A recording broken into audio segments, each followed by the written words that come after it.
En cuanto a la función de una unidad de tanques, debería ser bastante obvio, ¿verdad? Los tanques son parte de esa unidad, como su nombre lo indica. Otras tropas terrestres reciben apoyo de fuego y blindaje de estos tanques que son utilizados por la organización. Por otro lado, ¿qué sucede cuando las unidades de tanques no tienen tanques? Dado que Putin ha tomado la irracional decisión de comenzar a enviar las divisiones de tanques rusas al combate, sin el equipo que se supone que dominan Rusia, está descubriendo la respuesta a esta pregunta. El ejército de Putin está al borde del colapso. La locura se ha apoderado de la situación como resultado de que las unidades de tanques rusas se enfrentan ahora a un adversario significativamente más destructivo que la propia Ucrania. Sus propios comandantes son el adversario al que se enfrentan. En un artículo publicado el 13 de abril, la prensa de Euromaidán reveló que Rusia está tan preocupada por enviar sus tanques al frente, que está intentando retrasar su despliegue lo máximo posible. Los drones letales que Ucrania ha estado utilizando se han convertido en una amenaza extremadamente peligrosa que sus tanques no pueden contrarrestar. Por lo tanto, los comandantes se enfrentan a una decisión. A pesar de que el blindaje que suministran convierte a sus unidades de tanques en blancos fáciles, seguirán proporcionándoles blindaje. Por otro lado, enviarán esas unidades a pie o en vehículos sin blindaje, con la esperanza de que los drones ucranianos no las alcancen y las destruyan. Según la situación actual, parece que Rusia se está decantando por la segunda opción. Debido a consideraciones financieras, no nos queda más remedio que concluir que los analistas del Kremlin han decidido eliminar el blindaje con el que están equipadas las unidades de tanques. Al fin y al cabo, el coste de perder un tanque es considerable. Una opción mucho más rentable sería perder a los soldados que deberían tripular ese tanque. Enviarlos sin un equipo que han utilizado durante toda su carrera militar. Esa decisión tomada por el cuartel general ruso es completamente incomprensible. Sin embargo, en lo que respecta a la decisión de Rusia, existe una lógica retorcida, como pronto descubrirá. Víctor Proobov, portavoz de las Fuerzas Combinadas de Ucrania, es la fuente de la información sobre la retirada de tanques de los regimientos rusos. Esta información se presenta antes de abordar el tema. Afirma que Rusia está desplegando sus tanques a una distancia de hasta 20 kilómetros, equivalente a 12 millas y media del frente. Así es la guerra moderna. Según Prohubov, la enorme zona de fuego que se extiende a lo largo de 20 kilómetros suele ser inaccesible para el equipo, en particular para los tanques y los vehículos de combate de infantería, VCI. Además, menciona que Rusia sigue utilizando vehículos para transportar a sus soldados al frente y para otros fines. Sin embargo, en la mayoría de los casos, estos vehículos son motocicletas y quads. No es apropiado que las unidades de tanques utilicen estos vehículos, a pesar de que son más rápidos que los tanques, y en ocasiones pueden evadir los drones del gobierno ucraniano. Además, carecen de blindaje. Un simple resbalón al conducir es fatal. Los drones FPV ucranianos tienen la capacidad de descender del cielo y eliminar a los motociclistas si se encuentran con un terreno difícil. Es posible que Rusia esté protegiendo sus tanques, pero no está haciendo nada para ayudar a los soldados que envía a zonas de guerra sin ninguna protección. En cualquier caso, es prácticamente imposible que los tanques rusos puedan ayudar disparando contra las posiciones ucranianas desde donde Rusia los ha desplegado. Tomemos como ejemplo los tanques T-90 que posee Rusia. Existe la creencia generalizada de que estos tanques de batalla principales son los mejores del mundo. El propio Putin afirmó que el ejército ruso es superior a cualquier otra fuerza militar y continúa intentando convencer a cualquiera que quiera escucharlo. Sin embargo, a pesar de que el T-90 es bastante impresionante, está lejos de ser un factor decisivo. Aún así, no resulta de mucha utilidad a las distancias a las que Rusia ahora despliega sus tanques. Según el interés nacional, el T-90 está equipado con un cañón de ánima lisa de 125 milímetros, reforzado por lo que Rusia afirma ser un sistema de control de tiro de última generación. En comparación con otros tanques del arsenal ruso, el T-90 cuenta con tecnología infrarroja, que le permite alcanzar objetivos con mayor precisión y a mayor distancia. Con todo este equipamiento, el T-90 es capaz de enfrentarse a adversarios desde una distancia de hasta 8 kilómetros. Esto no es suficiente. Por otro lado, solo hay 12 kilómetros. Se les deja viajar antes de que estos tanques puedan ser de alguna utilidad para atacar las fortificaciones de Ucrania, a pesar de que están estacionados extremadamente lejos del frente. Como dices, Rusia. A estas alturas es posible que empieces a tener dudas. Según Ucrania, Rusia está enviando sus unidades de tanques a la acción sin tanques equipados. Este es el punto clave. Ucrania lo ha dicho. ¿Acaso la desinformación que escuchamos proviene de un portavoz con un gran interés en hacer que Rusia parezca lo más débil posible? De ninguna manera. Además, como lo sabemos, Trujubov no es el único que llama la atención sobre las deficiencias de los tanques rusos. Los propios soldados rusos tienen mucho que decir sobre la situación actual de los tanques en su país, y gran parte de lo que dicen coincide con lo que Ucrania ha revelado. Una carta muy interesante escrita por un soldado ruso fue publicada el 14 de abril en el canal de Telegram, administrado por Voenka Kochenok. Kochenok es uno de los muchos blogueros militares rusos que han estado promoviendo la guerra de Rusia desde que Putin tomó la fatídica decisión de invadir Ucrania. Si desconocen la identidad de Kochenok, se trata de un bloguero que apoya la guerra rusa. Dicho de otro modo, es un propagandista, un agente encubierto, una persona en la que Putin y sus compinches en el Kremlin suelen confiar para que diga exactamente lo que necesitan que diga, con el fin de aparentar que la guerra rusa avanza con éxito. Analicemos ahora la carta que este propagandista escribió y publicó el 14 de abril. Al comienzo de la carta, el soldado informa a Kochenok que pertenece a la 110ª Brigada de las Fuerzas Armadas rusas. Más concretamente, es miembro del batallón de tanques de dicha brigada, y ha decidido revelar los acontecimientos que están teniendo lugar en ese batallón en ese momento. Básicamente, los tanques no participan en combate directo con mucha frecuencia. Por ello, cada 2 o 3 semanas, 2 hombres de cada compañía del batallón son reclutados para la infantería y enviados a posiciones de asalto, a posiciones fortificadas o para apoyar a vehículos aéreos no tripulados BAND, afirma el soldado en una crítica mordaz al enfoque actual de Rusia en la guerra. A continuación, el soldado asegura que los 3 pelotones que supuestamente debería tener la compañía de tanques solo existen teóricamente en su organización. La realidad es que un número significativo de los integrantes de estos pelotones ya han sido víctimas de los drones operados por Ucrania, y los que aún sobreviven serán enviados a la masacre más pronto que tarde. Considero que es un acto criminal acabar con la vida de los tanquistas de esta manera, independientemente de que estén dispuestos a luchar y defender su patria. El soldado que prefiere permanecer en el anonimato afirma que los tanquistas no son considerados infantería. Después compara lo que les está sucediendo a los tanquistas rusos con la tiranía y la destrucción, llegando incluso a calificar la situación de las unidades de tanques rusas como un comportamiento ilegal. La carta también incluye los nombres de 11 tanquistas que el soldado conocía personalmente y que, según él, han muerto o desaparecido recientemente tras ser asignados a unidades de asalto. Esta carta pretende recalcar el punto que el soldado está planteando.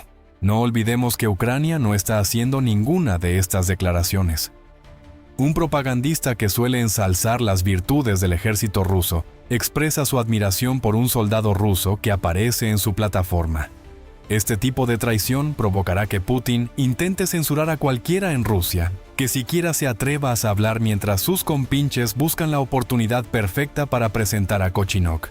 Este es el tipo de cosas que Putin hará. Por otro lado, para el resto de nosotros, esto nos ofrece una visión de la realidad rusa, un breve vistazo a la situación a la que se enfrentan ahora los tripulantes de tanques rusos, obligados a desplegarse en primera línea como si fueran infantería regular. Y si se les considera infantería Rusia, los tratará del mismo modo que al resto de su ejército como munición para la artillería. Los datos nos proporcionan toda la información necesaria para comprender la eficacia de la estrategia rusa de retirar los tanques a los soldados entrenados para manejarlos. Los 11 tripulantes de tanques destruidos o desaparecidos Según reveló un soldado ruso que prefiere permanecer en el anonimato, son solo la punta del iceberg. Un número asombroso de personas ha muerto a causa de la barrera de drones construida por Ucrania, con un coste aproximado de $880 millones, según el Ministerio de Defensa de Ucrania. Ucrania documentó más de 35.300 bajas enemigas confirmadas solo en el mes de marzo. La mayoría de estas bajas fueron resultado de ataques con vehículos aéreos no tripulados, VANT. Toda esta información se ha registrado en un sistema electrónico de puntuación desarrollado por Ucrania para incentivar a sus operadores de drones a eliminar al mayor número posible de soldados rusos. Este sistema funciona correctamente. Según el Ministerio de Defensa, el total de bajas de marzo es el más alto registrado en dicho sistema desde su implementación. Se puede concluir que Ucrania desempeña un papel importante en el elevado número de bajas que Rusia sufre actualmente en el campo de batalla. Por otro lado, Rusia en realidad facilita las cosas innecesariamente. Esto es lo que sucede cuando se envían tanques a la batalla, mientras las tropas se desplazan a pie o en bicicleta sin ninguna protección contra los enormes enjambres de drones que Ucrania está desplegando. Todo esto nos lleva finalmente a la pregunta obvia: ¿por qué está sucediendo esto? Este es el programa militar, y les ofrecemos el panorama completo que se esconde tras los titulares. Antes de darles la respuesta, les explicaremos brevemente lo que está ocurriendo. Para estar un paso por delante de la competencia, asegúrense de suscribirse al canal. Ahora volvamos al motivo. Los motivos son el miedo y la escasez. Hay dos explicaciones. Trajubov ha sacado a la luz el problema que enfrentan los comandantes rusos con sus tanques, empezando por el terror que experimentan. Ese grupo de comandantes planea enviar tanques. Si pudieran retroceder en el tiempo, querrían volver a una versión del conflicto acorde con las estrategias arcaicas que Putin introdujo en Ucrania en 2022. Sin embargo, deben afrontar que la batalla ha avanzado hasta un punto en el que esas estrategias superan con creces su capacidad de respuesta en 2026. Esto se debe a las zonas de exterminio en Ucrania. Los 20 kilómetros dentro de los cuales los tanques rusos ya no pueden transitar están plagados de defensas que representan una auténtica pesadilla para el armamento ruso. El terreno que estos tanques deben atravesar se ha convertido en una gigantesca trampa ucraniana a lo largo de los años. Todas las defensas antitanque convencionales que cabría esperar encontrar en estas zonas de exterminio están presentes. Los campos minados se extienden por todas partes y tienen la capacidad de destruir las orugas de los tanques en un instante. Además, en las zonas de defensa antitanque, se ubican trampas de dientes de dragón y zanjas antitanque, cuyo propósito es reducir aún más la velocidad de los operadores de tanques rusos. Para la mayoría del personal de tanques, resulta prácticamente imposible atravesar las zonas de defensa con los vehículos para los que han sido entrenados, y la situación solo empeorará a medida que Ucrania continúe modificando y adaptando sus zonas de defensa. Durante el mes de diciembre, miembros del equipo de prensa de United 24 visitaron el sistema de defensa multicapa que Ucrania ha construido para detener tanques e infantería en cada esquina. Los numerosos cambios implementados por Ucrania se han centrado en dotar a las zonas de defensa de la mayor profundidad posible. Esto, a su vez, permite una mayor dispersión de tropas y equipos. Gracias a la enorme cantidad de drones y robots que despliega en sus zonas de defensa multicapa Ucrania, puede incluso contar con posiciones de soldados individuales en ciertas situaciones. Esto es posible debido al gran volumen de estas armas.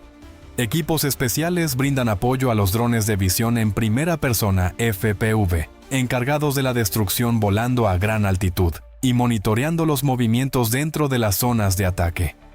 Una vez que un tanque queda atrapado en las defensas ucranianas, los drones de reconocimiento transmiten la señal y los FPV lanzan un ataque. Si los tanquistas rusos intentan sortear las defensas, terminarán en la carretera donde son vulnerables a ser alcanzados por artillería o drones FPV, que tienen una tasa de éxito superior al 80%. Las fortificaciones que Ucrania y Rusia han construido en el pasado han brindado a Ucrania una gran cantidad de oportunidades para obtener información valiosa. Es un peligro terrible para los tanques rusos estar en las zonas de ataque que estamos viendo actualmente. Cuando hablamos con usted anteriormente, mencionamos que la decisión de Rusia de retirar los tanques de sus tanquistas se basó en una lógica retorcida. Una vez que comprenda mejor las zonas de ataque, tendrá una visión más clara, una mejor comprensión de esa lógica. A decir verdad, no tiene ningún sentido desplegar tanques en estas zonas objetivo. Los drones operados por Ucrania pueden eliminarlos rápidamente, ya que son objetivos lentos y fáciles de destruir. Los pocos casos recientes en los que Rusia se ha arriesgado a un ataque con tanques lo demuestran. El 8 de marzo. Rusia intentó enviar una columna de soldados motorizados para atacar la ciudad de Julia Pola, ubicada en la línea del frente. Además, la columna incluía 2 vehículos todoterreno, un tanque y un vehículo blindado de combate. La columna no era muy numerosa, pero eso fue intencional. Es posible que de haber tenido más suerte esta pequeña columna mecanizada, hubiera podido atravesar las zonas de fuego y llegar a la ciudad que pretendía atacar. Advertencia: Rusia no tuvo un resultado favorable. Según el 225º Regimiento de Asalto Aéreo de Ucrania, este país logró localizar y neutralizar los blindados rusos mediante una serie de ataques con drones. En sus últimos momentos, los soldados que operaban los tanques y vehículos no corrieron mejor suerte. Agonizaron buscando desesperadamente refugio mientras los drones ucranianos los atacaban. Incidentes de esta naturaleza se han repetido a lo largo de todo el frente, cada vez que Rusia ha intentado desplegar sus tanques. Al mantenerlos en reserva, Rusia actúa de forma lógica. En cualquier caso, cabría esperar que el siguiente paso lógico fuera establecer algún tipo de contramedida para las zonas de defensa antiaérea que los ucranianos han creado. Es de suponer que enviar a los soldados que solían operar los tanques rusos a esas zonas sería lo último que Rusia haría. Al menos se podría pensar que es así. La lógica en cuestión resulta bastante coherente. Solo hay una manera para que Putin logre su objetivo de adquirir territorio: enviar tropas al país en cuestión. A pesar de la dispersión de los tanques, los soldados siguen avanzando. Estos combatientes se encuentran en una situación sin salida. La mayoría muere antes de siquiera acercarse al frente. En la mayoría de los casos, la situación no mejora significativamente para las tropas que logran atravesar la zona de peligro e infiltrarse tras las líneas ucranianas. La idea del presidente ruso Vladimir Putin de que cualquier lugar que pise un ejército ruso puede ser reclamado por Rusia no solo está desfasada, sino que es completamente irrelevante para el conflicto en Ucrania. Prueba de ello son las zonas de exterminio. Un número considerable de fuerzas rusas entraron allí e incluso construyeron defensas poco sólidas. Son perseguidos y finalmente perecen. Lo mismo ocurre en general con los infiltrados que logran colarse tras las líneas ucranianas. Mientras esperan refuerzos, se encuentran en las zonas de exterminio donde mueren. Los suministros se agotan. Hoy se presta mucha atención a las posiciones de Ucrania. Es cierto que también perecen, pero sobreviven un poco más que sus compañeros soldados. Aclarado esto, pasemos a la segunda razón por la que Rusia está desplegando sus tanques al menos 20 kilómetros más allá del frente. Esta es mucho más práctica. Para lanzar ataques mecanizados a gran escala, Rusia simplemente no dispone de suficientes tanques. Según el Ministerio de Finanzas de Ucrania, Rusia ha perdido 11.866 tanques como resultado del conflicto en Ucrania, que se ha prolongado durante algo más de 4 años hasta el 16 de abril. En 1945 se señaló que la cantidad de tanques perdidos superaba los 4.000, una cifra mayor que la de la mayoría de los países. Esto es así incluso si solo consideramos los daños verificables mediante fotografías y vídeos. En Estados Unidos la cifra total es de tan solo 4.666 tanques perdidos. Según los hallazgos de Global Firepower, esta cifra la sitúa en el 4º lugar a nivel mundial. Cada nación con menos tanques que Estados Unidos tiene menos de 4.000. Lo que queremos destacar con estos datos es que las pérdidas de tanques que ha sufrido Rusia no solo son significativas, sino también sin precedentes. Esta cantidad de blindados nunca se había perdido en ningún conflicto contemporáneo. y Rusia finalmente está empezando a sentir las consecuencias de estas pérdidas a medida que agota el resto de su reserva de tanques. Ninguna otra batalla moderna ha visto tales bajas. Rusia está esforzándose por construir más tanques. Al emplear los blindados que han aprendido a usar, pretende enviar a sus tanquistas a Ucrania para lanzar un ataque. Sin embargo, la capacidad de producción del país simplemente no es suficiente para satisfacer la enorme cantidad de tanques que Rusia ya ha perdido.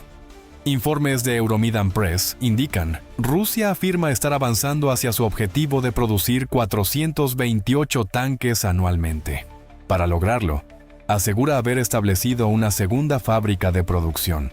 Sin embargo, el medio de comunicación afirma que existen pruebas de que esta nueva fábrica no es capaz de construir los tanques T-80BV-M, que se supone que debe fabricar desde cero. En su lugar, simplemente desmantela tanques antiguos para obtener componentes que utiliza en la construcción de vehículos supuestamente nuevos. Estos vehículos son en realidad tanques antiguos que Rusia ya tenía almacenados y que actualmente se encuentran en proceso de reacondicionamiento. No obstante, incluso si esto no fuera cierto, el hecho de que se produzcan 428 tanques anualmente debería ser motivo de preocupación para el Kremlin. Si se tienen en cuenta las cifras proporcionadas por Ucrania o las pérdidas confirmadas, es evidente que Rusia no está produciendo ni de lejos la cantidad de tanques que necesita para reemplazar los que ha perdido en Ucrania.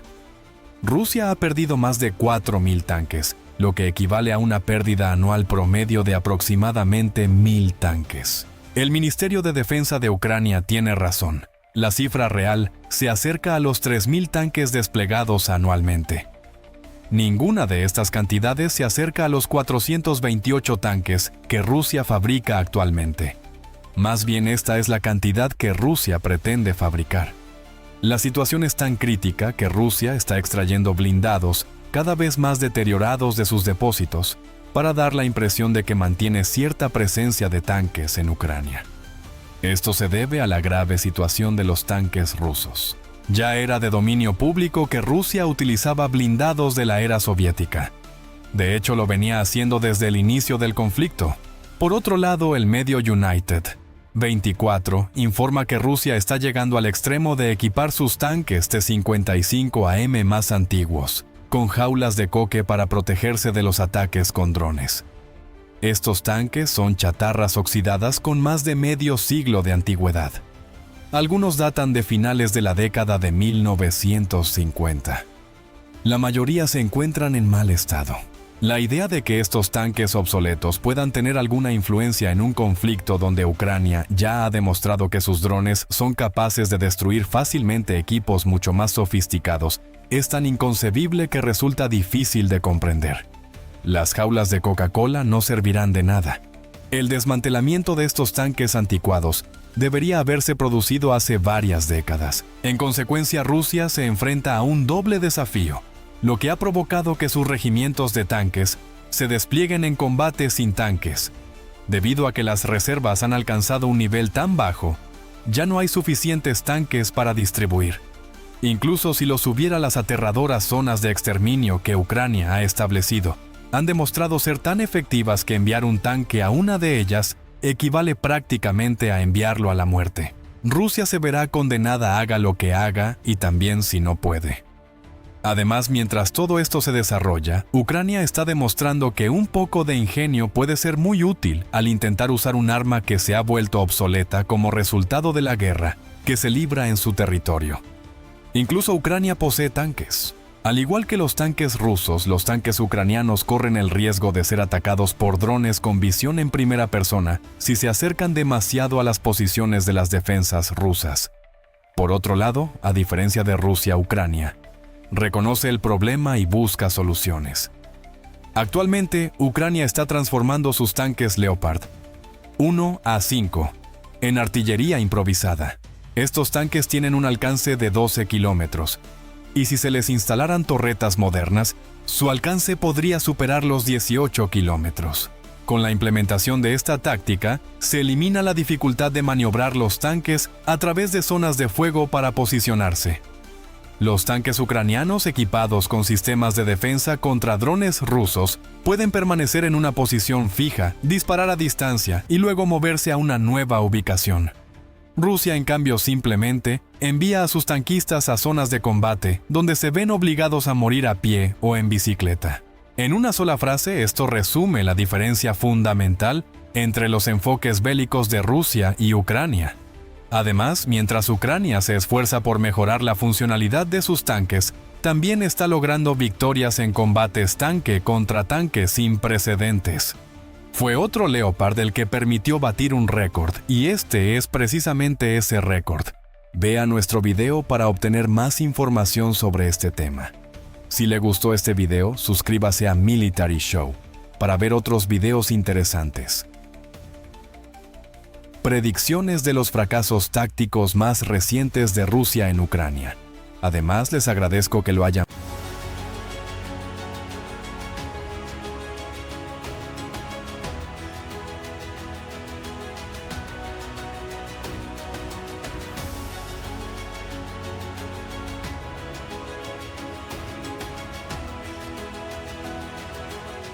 Es indudable que ese enorme puente acabará derrumbándose en algún momento. El desenlace del conflicto entre Rusia y Ucrania dependerá de la situación en Crimea. En el año 2022, el presidente de Ucrania, Volodymyr Zelensky, declaró que Crimea es la clave para poner fin a la guerra. Recuperar la península es posiblemente el objetivo bélico más ambicioso que se ha fijado Kiev. Crimea es una pieza esencial del rompecabezas geopolítico regional y la clave para garantizar lucrativas rutas de navegación comercial. Se adentra en el Mar Negro y bordea una de las orillas del Mar de Azov. Crimea abarca toda la extensión del Mar Negro. La anexión de Crimea fue el punto de partida de todo el plan de Putin. Crimea es la fuente de todo esto, los puertos de la península, la capacidad de proyectar poder en el Mar Negro y la columna vertebral logística de todas las operaciones en el Frente Sur. Dicho de otro modo, Crimea no es simplemente un pedazo de territorio. Más bien es el centro del conflicto de Rusia en la región sur. Sin embargo, en la práctica la situación ha sufrido una transformación significativa. Ya no hay ningún puerto en la península que Rusia pueda utilizar sin poner en riesgo su seguridad. Para escapar de su legendario bastión de Sebastopol, la flota del Mar Negro se vio obligada a retirarse. A pesar de ello, allí se encuentran instalaciones militares, sistemas de defensa aérea y aeropuertos. El enorme puente de Kerch acabará siendo destruido y Crimea quedará totalmente aislada del continente, si los ucranianos logran aislar la península en su totalidad. Obviamente, el dinero y la financiación son dos de las cosas más importantes que Ucrania necesita para lograr este objetivo. La razón es que Ucrania ya ha lanzado repetidos ataques contra las rutas que conducen a Crimea, las bases aéreas situadas en la península y los depósitos de petróleo. Como resultado de ello, la flota del Mar Negro logró evacuar Sebastopol. Por lo tanto, es posible que recupere Crimea si recibe el apoyo suficiente. A primera vista, esto puede parecer una afirmación exagerada. Sin embargo, el general retirado estadounidense, Ben Hodges, lleva desde el inicio del conflicto expresando su convicción de que esto es factible, e incluso ha propuesto estrategias específicas para la liberación de Crimea. En un momento hablaremos de enfoques como estos. No obstante, comencemos por la pregunta más fundamental. ¿De acuerdo? ¿De dónde procederán los recursos monetarios que necesita Ucrania? El paquete de crédito de la Unión Europea, por valor de 90.000 millones de euros, era la fuente de financiación más importante para que Ucrania pudiera continuar la guerra. Por otra parte, Víctor Orbán se había opuesto a este paquete durante varios meses. Sin embargo, este obstáculo desapareció sin dejar rastro la noche del 13 de abril de 2026. El partido TISA, liderado por Peter Magyar, logró una victoria rotunda y Orbán acabó cediendo. Con la nueva administración en el poder, se levantará el veto al plan de 90.000 millones de euros y el nuevo gobierno abrazará plenamente la integración en la UE. Aquí hay un momento crucial. Mientras Estados Unidos desplaza su atención hacia Oriente Medio, el paquete, que incluye 60.000 millones de euros para adquisiciones militares, y 30.000 millones de euros para apoyo financiero. Servirá de salvavidas para la logística de Ucrania. Se ha resuelto una parte significativa del problema de financiación. Echemos un vistazo a las formas en que se gastará este dinero, así como a las medidas que Ucrania está tomando en Crimea. La representación más evidente de la importancia militar de Crimea era la flota del Mar Negro. Esto se debe a que la península ya se encuentra en un proceso de desintegración lenta. A principios de 2022, esta armada utilizaba Sebastopol como base de operaciones para controlar la totalidad del Mar Negro y lanzar misiles contra la costa de Ucrania. 3 años después, la situación ha cambiado drásticamente en sentido contrario. La guerra asimétrica, los drones navales del tipo Magura V-5, los misiles Neptune y los misiles de crucero Storm Shadow, utilizados por Ucrania, fueron los responsables de la destrucción de casi un tercio de la flota. Tras su huida de Sebastopol, los buques restantes buscaron refugio en Novorossiysk. Sin embargo, ni siquiera este lugar es ya seguro. En abril de 2026, los ataques con drones contra las fragatas continuaron incluso después de que éstas se hubieran detenido. Mientras la flota era expulsada de Crimea, la infraestructura militar situada en la región también fue eliminada de forma metódica. Varios objetivos, entre ellos terminales petroleras, depósitos de gasolina, radares e instalaciones de defensa aérea, fueron atacados repetidamente. Se han destruido los transbordadores que operaban desde la línea ferroviaria. Debido a las alertas de drones, el puente de Kerch se está cerrando de forma constante y el reabastecimiento se ve obligado a atravesar el Donbass por rutas terrestres durante este tiempo. La Federación Rusa está disparando mucho, pero no está acertando mucho. Mientras que el sistema de defensa aérea de Ucrania es capaz de responder a los ataques del Shahed con una tasa de éxito del 95%. Los objetivos individuales en Crimea están siendo eliminados uno a uno mediante el uso de ataques de precisión. De hecho, hay una lógica detrás de todos estos golpes que parecen aleatorios.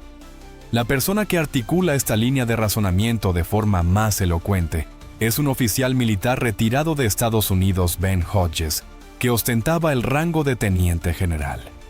En una entrevista realizada en exclusiva para Charter 97, Hodges ofrece una explicación detallada del procedimiento para recuperar Crimea. La estrategia que se está aplicando es una campaña sistemática de desgaste en lugar de un asalto directo. Este es el argumento clave que esgrime Hodges. Es necesario aislar primero a Crimea de Rusia para lograr el colapso militar de la península. Hay que tener en cuenta que si los ucranianos logran aislarla, ese enorme puente acabará derrumbándose en algún momento. Esta campaña de aislamiento se está llevando a cabo en 3 frentes diferentes. Para empezar, desde el mar, se han tomado medidas como interrumpir el comercio portuario, destruir transbordadores ferroviarios y expulsar a la flota del Mar Negro de Sebastopol. A continuación, a través del puente, garantizar que el puente de Kerch esté bajo tensión constante, detener continuamente el tráfico con alertas de drones e infligir daños estructurales mediante ataques submarinos son estrategias que se están utilizando. El tercero es terrestre. Se está ejerciendo presión sobre la ruta Zaporizhia a Melitopol, y las líneas de suministro terrestres que atraviesan Donbass se mantienen constantemente dentro del alcance de los misiles HIMARS y ATACMS. Se está dificultando el tránsito por ambas rutas. Cuando estos 3 elementos se unen, la península pasa de ser una base rusa conectada con el continente a un territorio asediado que se ve obligado a valerse por sí mismo. Una vez sentadas las bases para el aislamiento, comenzará la segunda oleada que hará que la península sea inaccesible desde el punto de vista militar. Es esto lo que Hodges subraya como el punto más importante. Actualmente, el objetivo no es adquirir territorio adicional, sino hacer que Crimea sea inhabitable para el personal militar ruso. En la actualidad, los aeropuertos están siendo cerrados de forma metódica. El colapso de Saki Belbek y Kirovsky se está produciendo uno tras otro. Los incendios de depósitos de petróleo se producen mensualmente, lo que da lugar a la falta de combustible para aviones gasóleo para barcos y gasóleo para tanques. Los radares utilizados para la defensa aérea están siendo inutilizados. Las baterías de los S-400 y Pantsir están siendo destruidas. Parecería que las tropas rusas viven constantemente bajo la sombra de una amenaza que proviene del cielo. Misiles de los tipos Storm Shadow y ATACMS están destruyendo centros de mando mientras que las instalaciones de almacenamiento de munición están siendo destruidas por explosiones. La consecuencia de esto es que la guarnición rusa se está deteriorando desde dentro, y ni un solo soldado ha cruzado siquiera la frontera hacia Ucrania. Se está produciendo simultáneamente una caída de la moral, un colapso logístico y una fragmentación de la cadena de mando. La observación más llamativa que hace Hodges se refiere a la tercera y última fase. Muchas personas opinan que para recuperar Crimea, será necesario un ataque frontal de gran envergadura en el que participen miles de soldados. Hodges discrepa totalmente de esto. Sin embargo, desde un punto de vista pragmático, aunque Rusia no pueda utilizar ninguno de esos puertos y ya se haya visto obligada a trasladar la flota del Mar Negro fuera de Sebastopol, el hecho de que aún cuente con aeródromos allí indica que sigue teniendo capacidades. Hay que tener en cuenta que si los ucranianos logran aislarla, ese enorme puente acabará derrumbándose en algún momento. Por decirlo de otra manera, una última campaña terrestre solo tendría sentido una vez que la península haya sido destruida militarmente. Cuando llegue ese momento, la defensa rusa no será un ejército resistente, sino más bien una guarnición agotada y aislada. Un asalto directo puede acabar resultando costoso. Tomar una fortaleza que está sitiada es factible con un número significativamente menor de bajas. Esta estrategia supone un cambio en la ideología de la guerra contemporánea. La teoría tradicional sostiene que para vencer al adversario es necesario romper sus defensas. Por otro lado, según el plan de Hodges, si se elimina la logística responsable de mantener las capacidades defensivas del enemigo, la defensa se derrumbará por sí sola. El ejército ruso no se parece a ningún otro ejército del mundo. Este sistema heredado de la filosofía soviética es vasto, engorroso y dependiente de los recursos logísticos. En caso de que se interrumpa este apoyo logístico, la línea defensiva, la artillería y los tanques quedan reducidos a nada más que montones de metal desprovistos de combustible y munición. A lo largo de los últimos 3 años, Ucrania ha analizado con destreza y precisión esta debilidad. Además, esta táctica no es meramente una estrategia sobre el papel. Actualmente se está poniendo en práctica en el campo de batalla. Crimea sigue encabezando la lista de objetivos de Zelensky, el jefe del Estado Mayor Syrski y el jefe de inteligencia Budinov. El plan ideado por Hodges es perfecto sobre el papel. Por otro lado, para ponerlo en práctica se requieren armas específicas, y la lista de estas armas ilustra por qué el respaldo de Occidente es absolutamente necesario para Ucrania. El punto más importante de la agenda son las municiones de precisión de largo alcance. Los misiles ATACMS, que tienen un alcance de 300 kilómetros, son capaces de cubrir todos los objetivos importantes de Crimea. Los misiles de crucero Storm Shadow y Scalp son extremadamente importantes, especialmente cuando se trata de ataques contra el puente de Kerch y Sebastopol. Al poseer una ojiva en tándem, el Bruch es capaz de penetrar en búnkeres subterráneos.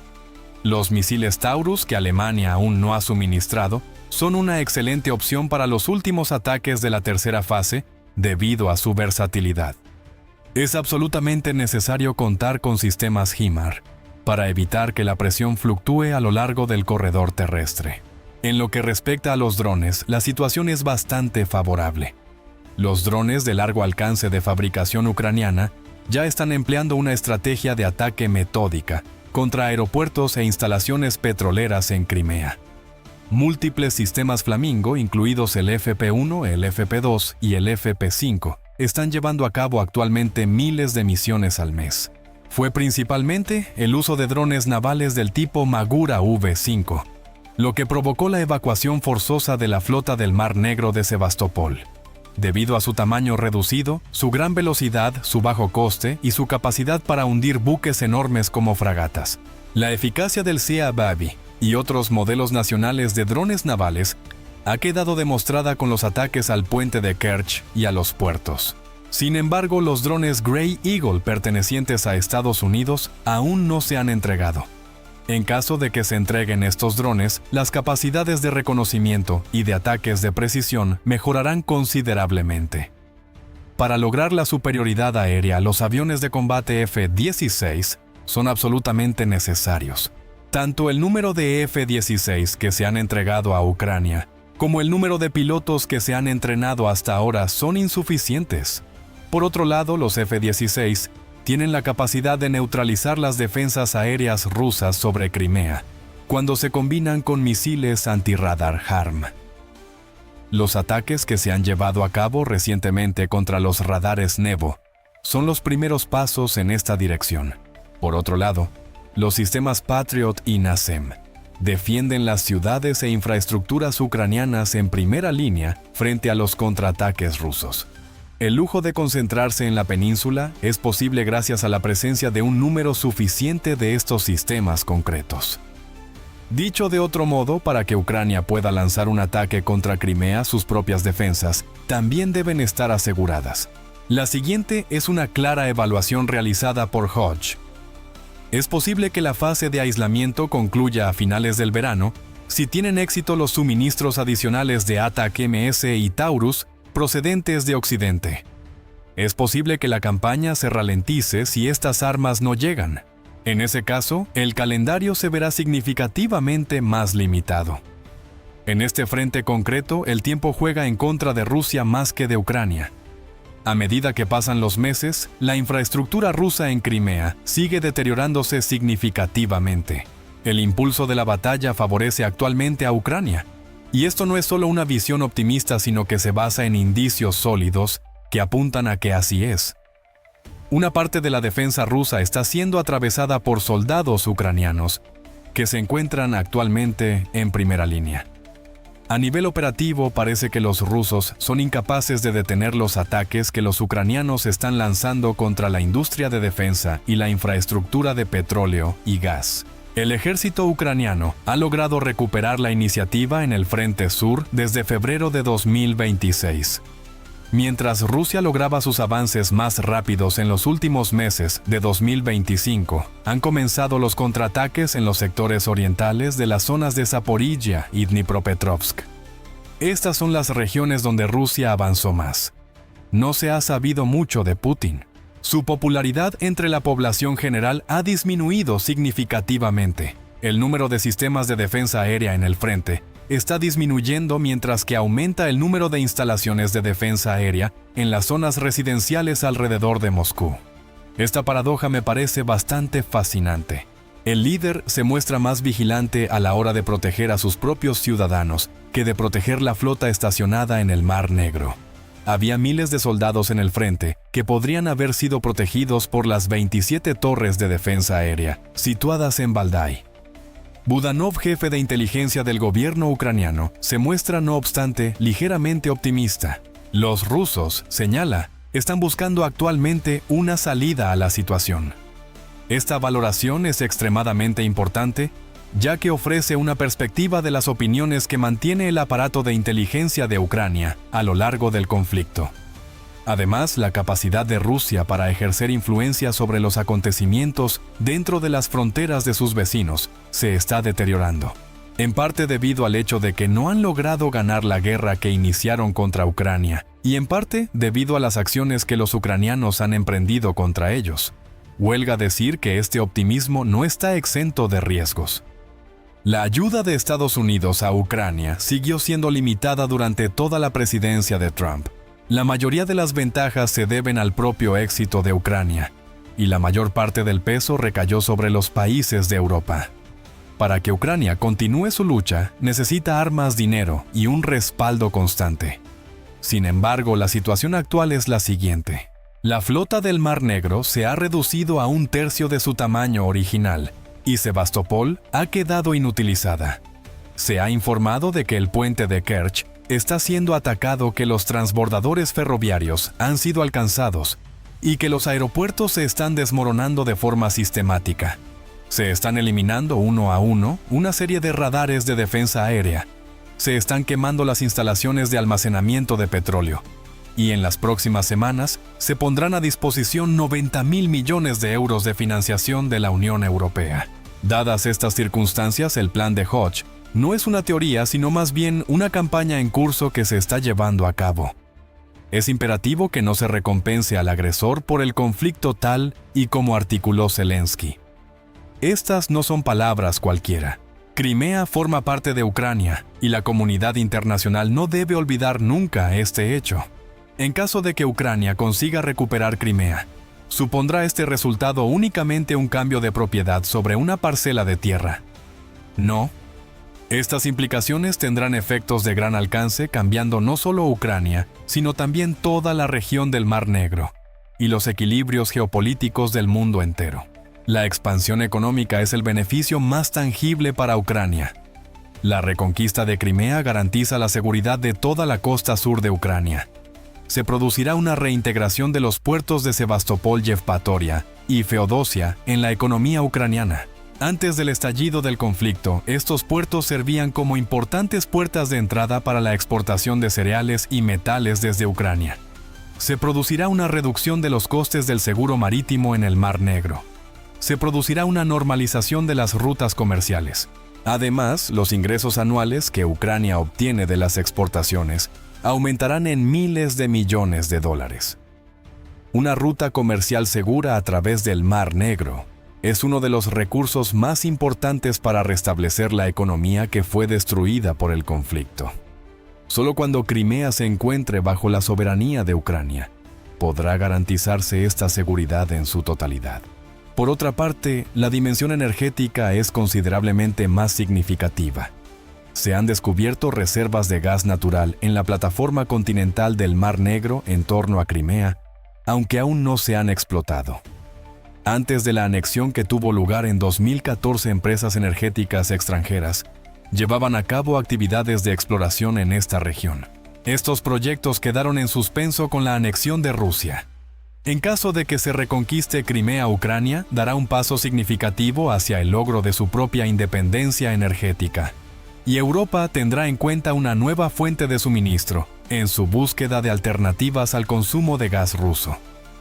Esto no solo supone un cambio radical para Ucrania, sino que también tiene un impacto significativo en la seguridad energética de Europa. Desde un punto de vista militar, la reconquista de Crimea supondría el fin total y absoluto de la proyección de poder de Rusia en el Mar Negro. Sin Sebastopol, la flota del Mar Negro quedaría reducida a una pequeña fuerza que estaría completamente limitada a Novorossiysk. Ya no podría suponer una amenaza para las fronteras meridionales de Turquía, Rumanía o Bulgaria, y quedaría erradicada. Si esto ocurriera, el flanco sur de la OTAN se vería aliviado y el Mar Negro se convertiría prácticamente en una zona comercial segura. Turquía se liberaría de la presión a la que está sometida por los estrechos, mientras que Rumanía y Bulgaria experimentarían una importante reducción de sus preocupaciones en torno a la seguridad marítima. Desde un punto de vista geopolítico, la reconquista de Crimea sería el acto que enviaría el mensaje más contundente sobre el orden mundial desde 1945. Es posible recuperar territorio que fue tomado por la fuerza. China, que tiene reivindicaciones territoriales en el mar de la China Meridional, Pekín, que tiene la mirada puesta en Taiwán, y las potencias revisionistas de todo el mundo son todos destinatarios de este mensaje. No solo va dirigido a Rusia, sino también a China. Para demostrar la idea de que hay que pagar un precio en caso de que se vulnere la integridad territorial, se proporcionaría un ejemplo concreto. Mediante el establecimiento de este precedente, se refuerza uno de los pilares fundamentales del orden mundial, y es posible que el efecto más profundo se sienta dentro de la propia Rusia. La caída de Crimea hace añicos el mito de la victoria histórica de Putin, que ha perdurado durante 12 años. Desestabiliza la base fundamental sobre la que se construye la propaganda interna. La declaración de que Crimea es nuestra se transforma en la admisión de que hemos perdido Crimea en el lapso de una sola noche. Como resultado de esta circunstancia, la legitimidad del régimen se ve socavada, la oposición interna gana confianza, y la base de poder de Putin queda gravemente fracturada. como señaló.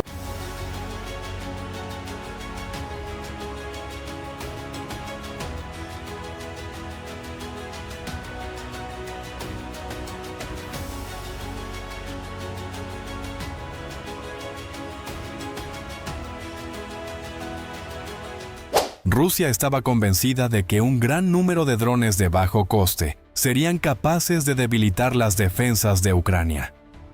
Estas armas económicas que caían cada noche sobre las ciudades y líneas del frente ucranianas neutralizaban los costosos misiles a los que se enfrentaban valorados en cientos de miles de dólares. Entre estas armas se incluían miles de misiles Shahed, cientos de Lancet y numerosos FPV. El cálculo en Moscú era sencillo: podemos fabricar a bajo coste, mientras que ellos pueden proteger a un alto coste y finalmente agotarán sus reservas. Por otro lado, la acción inesperada que daría un vuelco total a esta evaluación provino del Reino Unido, uno de los aliados más fiables de Ucrania. Londres ha declarado que proporcionará a Ucrania el paquete de drones más extenso hasta la fecha. Se enviarán un total de 120.000 drones a Ucrania. Estos drones incluirán versiones de asalto de largo alcance, reconocimiento logística y navales. Ucrania utilizaba más de 10.000 drones con visión en primera persona al mes. Esta cantidad aumentará con el envío procedente de Londres. Putin experimenta una gran ansiedad a raíz de esta situación. Por lo tanto, es consciente de que no puede competir con esta tecnología de vanguardia. Ahora, desde tanques y sistemas de defensa aérea hasta refinerías de petróleo y soldados en el frente, todo estará al alcance de los drones diseñados y fabricados en el Reino Unido. Además, el verdadero golpe no se está asestando en el frente, sino directamente en el centro de Rusia.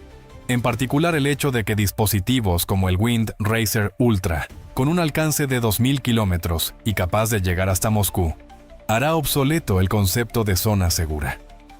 La situación actual supone un daño significativo para la reputación de Putin. Putin se apoyó en la misma narrativa durante años, incluyendo la afirmación de que el perímetro de seguridad de Moscú era inexpugnable. El hecho de que drones del Reino Unido hayan llegado al campo de batalla, a pesar de los múltiples intentos de Ucrania por romper el cerco durante el conflicto, no hace sino evidenciar la impotencia de Putin. Sin embargo, Putin aún enfrenta numerosos obstáculos. Se trata de una gran oportunidad para que el Reino Unido aproveche el paquete de financiación de 90.000 millones de euros que la Unión Europea ha proporcionado a Ucrania. El objetivo del Reino Unido es consolidar su sector militar como proveedor directo de esta institución financiera. De lograrse este objetivo, los misiles balísticos Nightfall, los misiles de crucero Storm Shadow y los misiles aire-aire LMM, que son los componentes más importantes, podrían transferirse directamente a Ucrania con cargo a este presupuesto. Esta medida no solo responde a un interés comercial, sino también a un objetivo estratégico. Desde febrero de 2022, el Reino Unido ha sido uno de los principales apoyos a Ucrania. La magnitud de este apoyo se ha incrementado gracias a este paquete de 90.000 millones de euros. Hoy en día, el Reino Unido es mucho más que un aliado que aporta armas de sus propios arsenales. Gracias a la enorme financiación proporcionada por la UE, se está transformando en un socio estratégico que suministra armas a Ucrania a escala industrial. Para Ucrania, la postura adoptada por el Reino Unido satisface una necesidad fundamental. Diferenciar la cadena de suministro es absolutamente necesario ante la incertidumbre que rodea el apoyo que la administración Trump brinda a Ucrania. Mediante el uso de fondos de la UE, la entrega de sistemas como Storm Shadow Nightfall y LMM a Ucrania reduce la dependencia del país de Estados Unidos e introduce categorías de armamento sin precedentes en Europa. Se estima que Ucrania necesitará alrededor de 24.000 millones de euros en armamento de fuentes externas para el año 2026. Es posible que el componente militar del paquete pueda cubrir una parte considerable de esta necesidad. Además, el Reino Unido se está preparando para adquirir una de las mayores porciones de este paquete. Y quizás el componente más llamativo de este proyecto sea Nightfall, un arma con el potencial de cambiar la profundidad estratégica del conflicto, utilizando únicamente su propia potencia. Desde enero de 2026, este misil balístico táctico se ha estado desarrollando expresamente para satisfacer las necesidades del gobierno ucraniano. Gracias a su trayectoria balística, puede alcanzar su objetivo en cuestión de minutos, y su alta velocidad terminal lo hace extremadamente difícil de interceptar. Actualmente no existe nada comparable en Europa. Además, es más rentable que el ATACMS y se puede fabricar en menos tiempo. ¿Qué ocurrirá cuando esta arma llegue finalmente a Ucrania? Podría eliminarse una amenaza potencial para la seguridad de la retaguardia rusa. Todas estas ubicaciones, incluidos los puestos de mando en el interior del Donbass, las baterías de defensa aérea en la región de Belgorod y los centros logísticos en Rostov, son inmediatamente vulnerables a un ataque. Exigir a Rusia que retire sus sistemas de defensa aérea dejaría indefensas a las tropas rusas de primera línea, lo que desencadenaría un efecto dominó. La aplicación de esta idea ya ha demostrado su eficacia con el misil Storm Shadow, un misil de crucero desarrollado conjuntamente por el Reino Unido y Francia, atacó el cuartel general de la flota del Mar Negro en Crimea, así como depósitos subterráneos de municiones, lo que obligó a Rusia a reorganizar su red logística. Un misil balístico, por otro lado, alcanza su objetivo en cuestión de minutos, y debido a su alta velocidad terminal, es significativamente más difícil de interceptar que un misil de crucero que tarda varios minutos en alcanzarlo. Los sistemas S-400 y Pantsir, fabricados por Rusia, tienen una tasa de éxito considerable en la lucha contra misiles de crucero. Sin embargo, la defensa contra amenazas balísticas es mucho más costosa y compleja. Esta capacidad de ataque profundo se eleva a un nivel completamente nuevo gracias a Nightfall. Además, esta arma no debe considerarse un sistema aislado, sino un componente de un sistema más integral. El misil balístico FP-9, desarrollado por Ucrania, se someterá a pruebas en el verano de 2026. Tiene un alcance de 855 kilómetros. El misil de crucero FP-5 Flamingo, con un alcance de 3.000 kilómetros, ya se encuentra en producción en serie. Al caer la noche, se añade a estos dos sistemas una capa balística de 500 kilómetros de espesor. Esta diversidad hace imposible la planificación de la defensa rusa. La velocidad, la altitud y la dirección de llegada de cada amenaza son completamente distintas.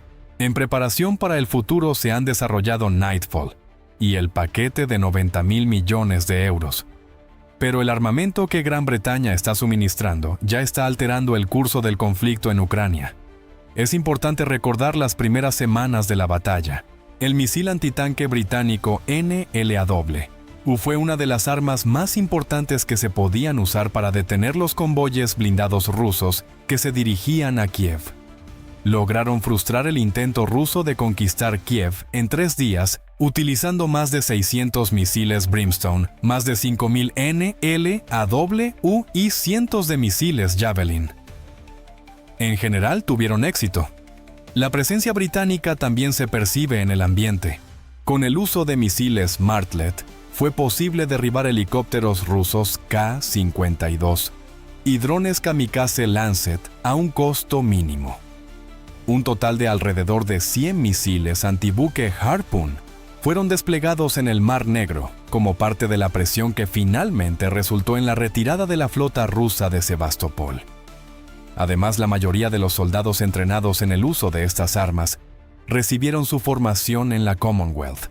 Por otro lado, la aplicación más ingeniosa de armamento británico se ha dado a conocer en las últimas semanas. Utilizando drones de carga pesada fabricados en el Reino Unido, el 426º Batallón de Sistemas No Tripulados de las Fuerzas Armadas de Ucrania logró destruir un puente sobre el río Dnieper, que estaba bajo control ruso. Fue la primera vez en la historia que se utilizó un dron para destruir un puente, ya que se trató de la primera operación de este tipo. Esta información de inteligencia de fuentes abiertas se convirtió en una operación llevada a cabo por el escuadrón dirigido por el oficial apodado Periodista. La fotografía de la parte inferior del puente, publicada en Instagram por un soldado ruso, puso de manifiesto problemas estructurales. 60 días, 30 vuelos de misión, el lanzamiento de 1,5 toneladas de explosivos y un ataque final con misiles fueron pasos necesarios para la destrucción del puente. Este hecho refleja la naturaleza de la cooperación en materia de defensa entre el Reino Unido y Ucrania. La tecnología la proporciona el Reino Unido, y Ucrania se encarga de transportarla fuera de su territorio en situaciones de combate. Dragonfire es el arma que se utilizará en la siguiente fase de esta colaboración, un arma con el potencial de alterar radicalmente el curso de la batalla. Durante los años 2024 y 2025, el arma láser de alta energía conocida como Dragonfire fue sometida a pruebas en el campo de tiro ubicado en las Hébridas. Está previsto que los 2 primeros sistemas se instalen en los destructores tipo 45 desplegados por la Marina Real en el año 2027, 5 años antes de lo previsto inicialmente. Quizás le interese saber el motivo de este adelanto de 5 años. La rapidez con la que se expande la amenaza que representan los drones ha quedado demostrada por las hostilidades ocurridas en Ucrania y Oriente Medio. Dado que los ciclos tradicionales de adquisición de defensa no pueden seguir el ritmo de esta situación, el Reino Unido ha acelerado el programa para satisfacer esta necesidad. Las especificaciones tecnológicas son extraordinarias. Cada disparo tiene un coste aproximado de 10 libras. Esta cantidad representa una milésima parte del coste de los misiles interceptores, que pueden alcanzar cientos de miles de dólares. Esta arma impacta los objetivos a la velocidad de la luz. No requiere tiempo de vuelo y llega a su destino de inmediato. A una distancia de 1 kilómetro es capaz de alcanzar un objetivo del tamaño de una moneda con precisión milimétrica. Además, puede destruir drones pequeñas, embarcaciones proyectiles de mortero y algunos misiles simultáneamente. Su principal ventaja es que nunca se queda sin munición. Mientras haya electricidad, puede encenderse. Las únicas limitaciones están relacionadas con la capacidad de refrigeración y generación de energía. Actualmente, el sistema de defensa aérea Sea Viper, el radar Samson y los sistemas de guerra electrónica están instalados en el destructor tipo 45. El misil Dragonfire añadirá una capa adicional no cinética a esta arquitectura. En consecuencia, ¿cuáles son las consecuencias de suministrar esta arma a Ucrania? El escenario que alterará las ecuaciones matemáticas del conflicto es el siguiente. Grant Shapps, entonces, secretario de Defensa, dejó muy claro en 2024 que estamos listos para enviar prototipos del Dragonfire a Ucrania. A pesar de que aún no están completamente listos, podemos probarlos contra drones rusos. La transferencia aún no se ha realizado a fecha de abril de 2026. El Reino Unido está dando mayor prioridad a sus propios buques de guerra. Por otro lado, la posibilidad sigue abierta a consideración. Y dado que la versión terrestre se ha evaluado en el vehículo Wolfhound, teóricamente es concebible modificarla para su uso en Ucrania. La economía del conflicto sufriría una profunda transformación si se implementara. El ejército de drones de bajo costo que posee Rusia es la fuente de su mayor ventaja estratégica. Tanto la cantidad de estos sistemas como su bajo costo son la base de su poderío. El dinero que Ucrania gasta en misiles para derribar un solo Shahed asciende a cientos de miles de dólares, y sus reservas se están reduciendo. Con Dragonfire, esta ecuación se invierte. Solo costaría $13 eliminar el mismo Shahed. El objetivo es utilizar esta técnica con la intención de preservar las reservas de defensa aérea de Ucrania. Actualmente, los misiles Patriot NASAM e Iris están diseñados para interceptar no solo misiles balísticos, sino también enjambres de drones de bajo costo. En situaciones donde Dragonfire logra eliminar amenazas de bajo costo, los misiles costosos pueden reservarse para su uso contra objetivos de alto valor.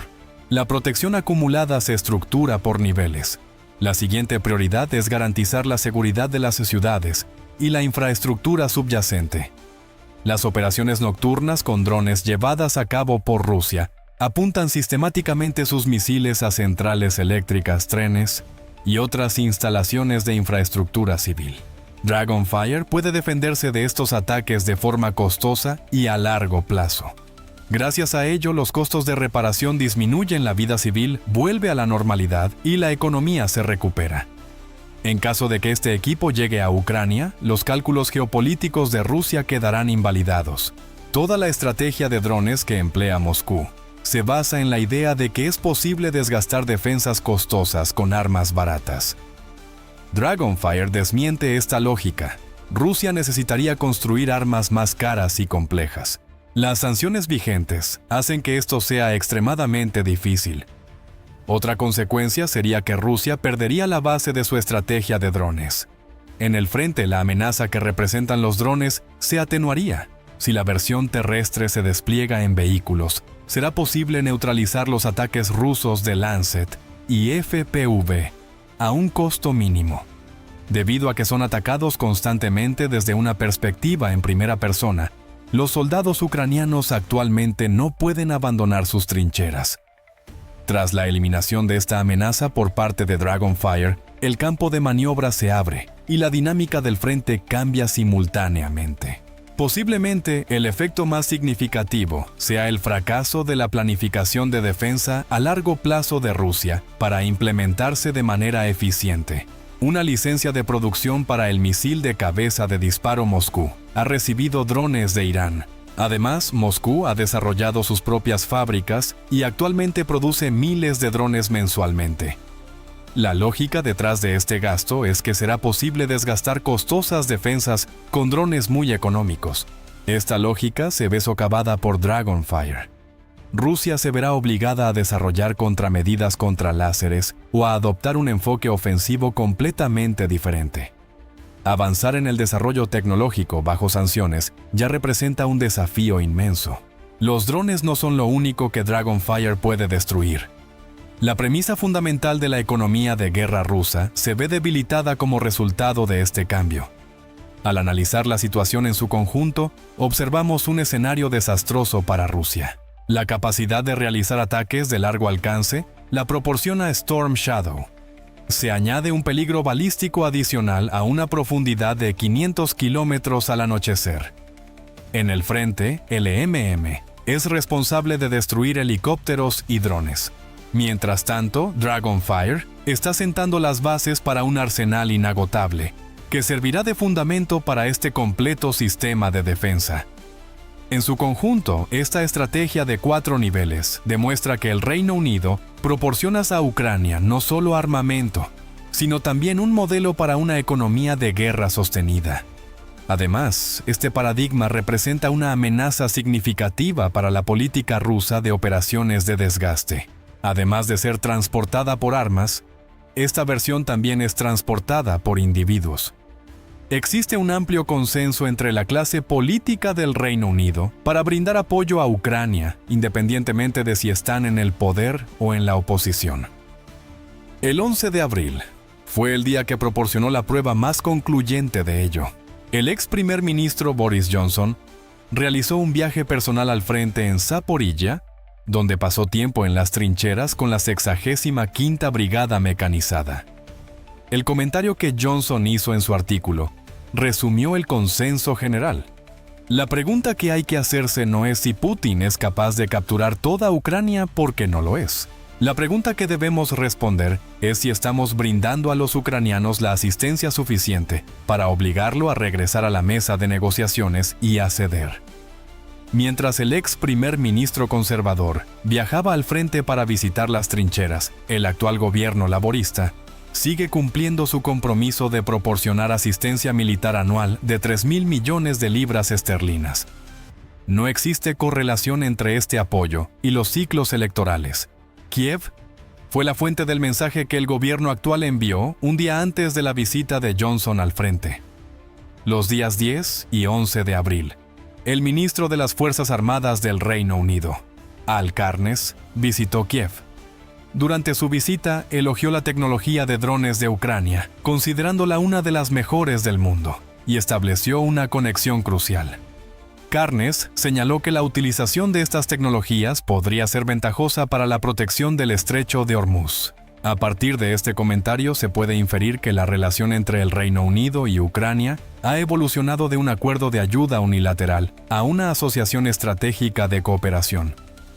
El Reino Unido aporta tanto dinero como tecnología, mientras que Ucrania aporta experiencia militar e ideas innovadoras.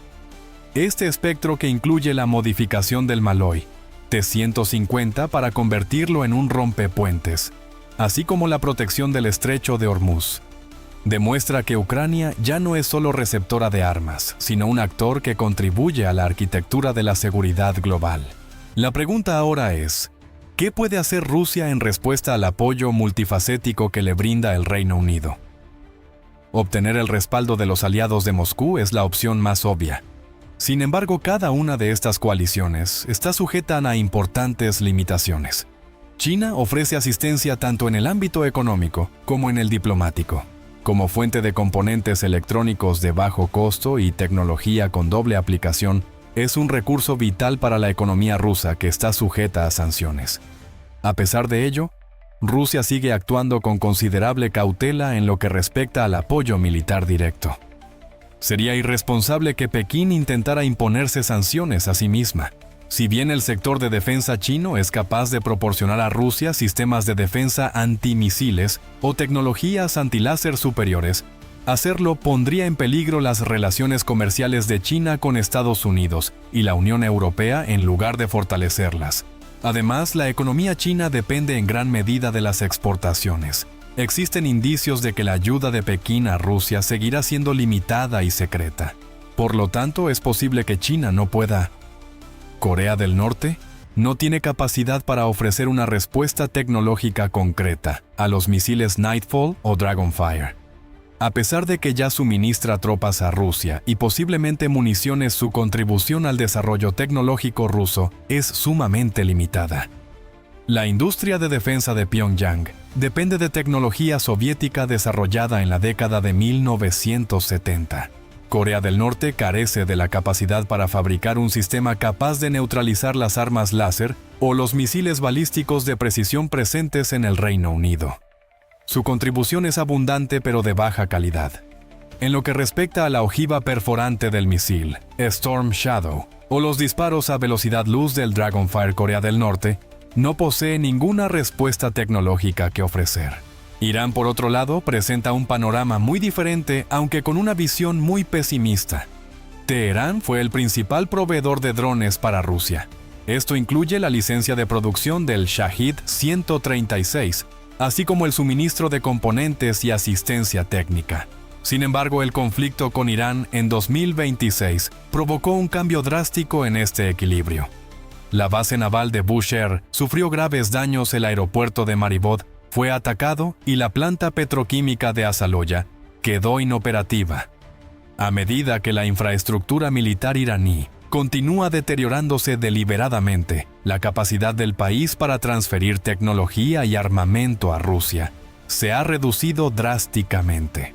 Las líneas de producción del Shahid ya están bajo presión, y dado que los inventarios de drones iraníes siguen disminuyendo, es posible que queden muy pocos disponibles para enviar a Moscú. Es posible que la oportunidad de Irán para ayudar a Rusia esté llegando a su fin.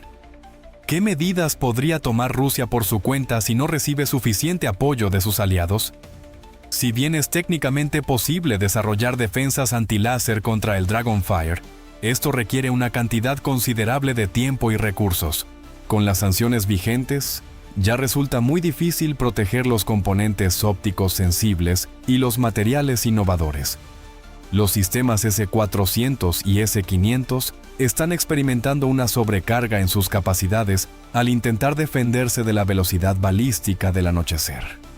Sin embargo, solo se dispone de un número limitado de misiles interceptores, y cada uno cuesta decenas de veces más que su objetivo. Esta paradoja representaría uno de los cambios de roles más impactantes de la historia. Imaginemos por un momento que Rusia pudiera experimentar justo lo contrario del dilema de la defensa costosa frente al ataque barato que actualmente enfrenta Ucrania.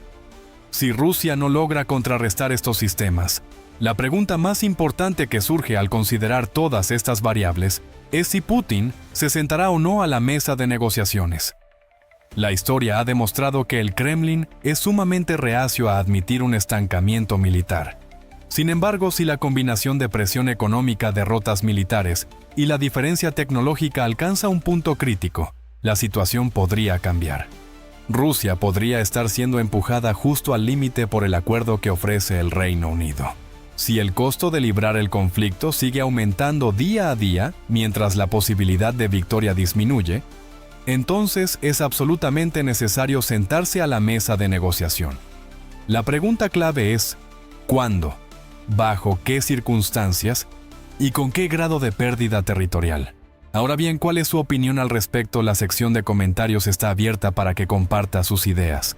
Le recomendamos suscribirse a nuestro canal y activar las notificaciones para estar al tanto de los análisis exclusivos de TGN. Gracias por elegir nuestra empresa.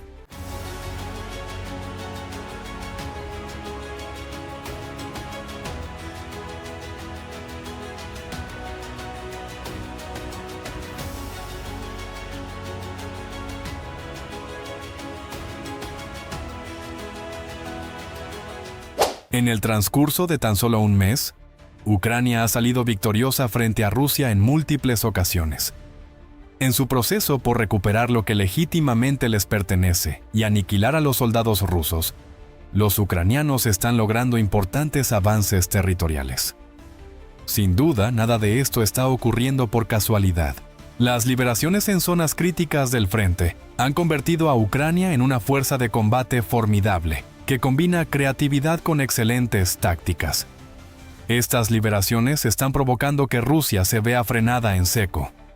La información fue facilitada por Oleksandr Siersky, comandante en jefe de las Fuerzas Armadas de Ucrania, en un mensaje publicado en Facebook el 15 de abril. Mencionó que Rusia ha iniciado una serie de ataques más intensos como parte de su ofensiva de primavera.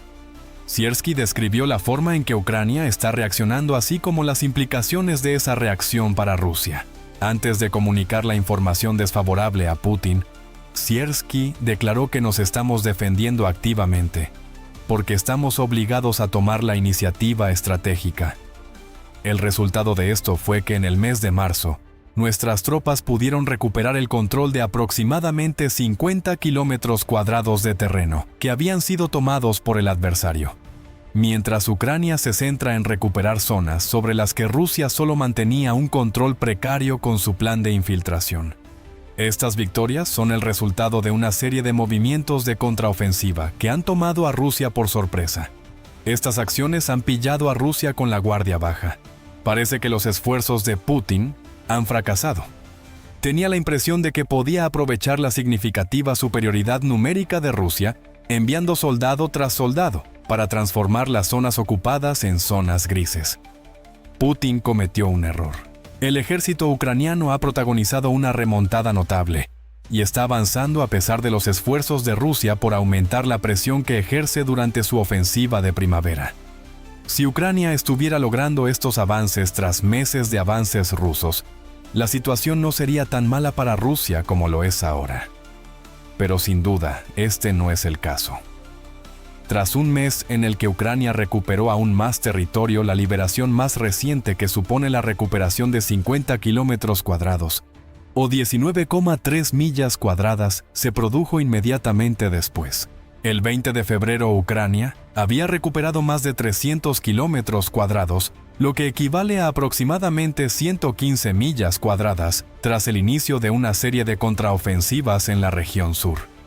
Durante el mes de marzo, Siersky informó de que Ucrania había recuperado con éxito aproximadamente 450 kilómetros cuadrados, lo que equivale a unas 185 millas cuadradas de Rusia, mediante una contraofensiva que en un principio parecía ser exhaustiva. No es así. A medida que sigas viendo el vídeo, verás que las acciones que está llevando a cabo Ucrania son altamente estratégicas y se concentran en unas pocas industrias vitales seleccionadas. El hecho de que Ucrania haya experimentado meses consecutivos de victorias significativas contra las fuerzas de Putin es el aspecto más importante de esta situación. En marzo se registró una tasa de bajas increíblemente alta para Rusia, que coincidió con la reconquista de territorio. Según Al Jazeera, Rusia estableció un nuevo récord mensual en el número de bajas confirmadas causadas por las fuerzas militares de Ucrania en el mes de marzo. Según Ucrania, el aumento de la producción de drones hizo realidad este potencial. A pesar de que la realidad es más compleja, la cifra principal es clara. Durante el mismo mes en que Ucrania recuperó 50 kilómetros cuadrados de su territorio, hubo 35.351 rusos asesinados o heridos en Ucrania. Esta tasa de bajas refleja un aumento del 29% con respecto a la de febrero, lo que significa que algo está cambiando en Ucrania. Esto es una prueba de que algo está sucediendo. Ya no se trata simplemente de mantener la línea. Ucrania está avanzando mediante una defensa activa que está provocando la muerte de un número mayor de rusos que nunca. Los problemas de Putin se ven agravados por el hecho de que la tasa de reclutamiento de Rusia no está a la altura de la tasa de bajas que sufrió en 2026. Para finales de año, Rusia pretende haber reclutado un total de 409.000 soldados. Es imposible que llegue a alcanzar esa cifra. En estos momentos, Rusia tiene una tasa media diaria de reclutamiento de 1.120, lo que, según Al Jazeera, acabará provocando que el país tenga un déficit de 65.000 soldados en comparación con su objetivo para finales de 2026. Esto implica que se enviarán menos soldados al frente. Y cuando Rusia cuente con menos efectivos para defender la región que ocupa, se abrirán posibilidades para que Ucrania lance contraataques adicionales. Lo que hemos presenciado en marzo ya es espectacular. Sin embargo, es posible que esto sea solo el comienzo de algo mucho más significativo, a medida que las dificultades de Rusia en materia de efectivos sigan agravándose de cara al año 2026. Por otro lado, Rusia está experimentando dificultades para reclutar nuevos soldados, sufriendo bajas récord, y Ucrania está recuperando importantes porciones de territorio. Si las cosas fueran a empeorar aún más para Putin, ¿qué pasaría? En pocas palabras, la respuesta es sí. Al mismo tiempo que Rusia lanza su gran ofensiva de primavera, que pretende culminar con el colapso del Donbass y la captura por parte de Rusia de enormes extensiones de territorio de Ucrania, se están produciendo todos estos acontecimientos. Tras el inicio de esta ofensiva, se ha producido un aumento del número de ataques en todo el frente. Rusia sigue la única política que Putin ha tenido jamás, que consiste en lanzar carne de cañón contra las defensas, hasta que Ucrania se derrumbe. Como resultado, Rusia está enviando oleadas de soldados hacia Konstantinovka, Liman, Dnipropetrovsk y Zaporizhia, así como hacia el cinturón defensivo de ciudades en Donetsk. También ha habido informes de intensos combates en las direcciones de Oleksandrivka y Pokrovsk. Pokrovsk es una ciudad que Rusia afirma haber conquistado ya desde diciembre. Así lo indican estos informes. A pesar de que los ataques adicionales deberían haber dado lugar a que Rusia capturara más territorio, no ha sido así.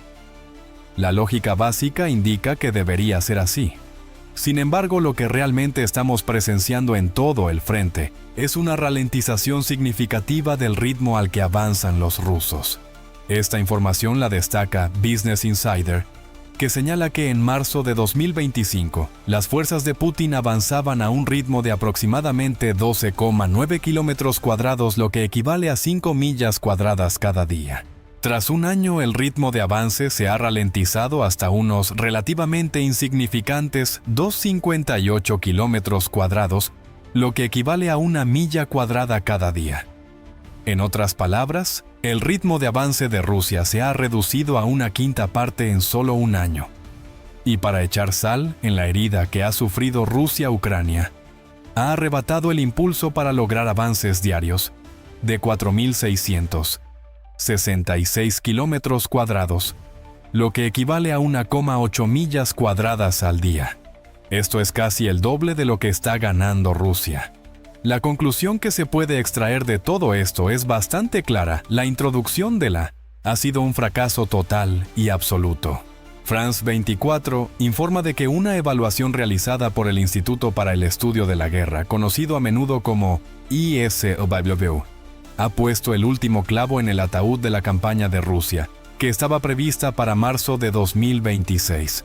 Han pasado 2 años y medio desde que las ganancias de Rusia se han situado en cero neto, pero marzo marca el primer mes en el que las ganancias de Rusia han sido iguales a cero en comparación con las de Ucrania.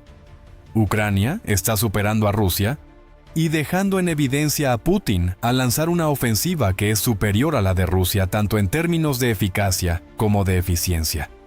Esta ofensiva se lanzó precisamente en el mes que se pretendía que marcara el inicio de la marcha triunfal de Rusia.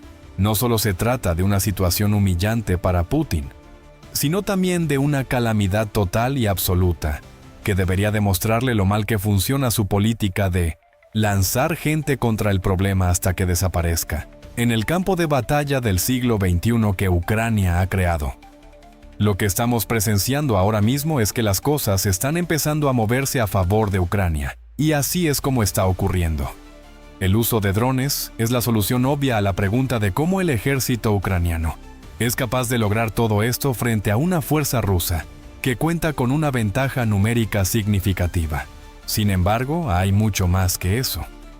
Podríamos limitarnos a declarar que los drones fueron los responsables y dar el tema por zanjado. Pero los drones siguen siendo muy importantes. ¿Recuerdas las cifras de bajas que te mostramos anteriormente para el mes de marzo?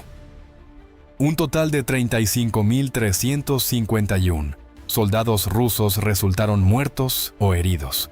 La prensa de Euromaidan ha informado de que los drones fueron responsables de un asombroso 96% de esas bajas. La ofensiva de primavera de Rusia ha sufrido un importante revés como resultado de las actividades de los robots aéreos y terrestres de Ucrania.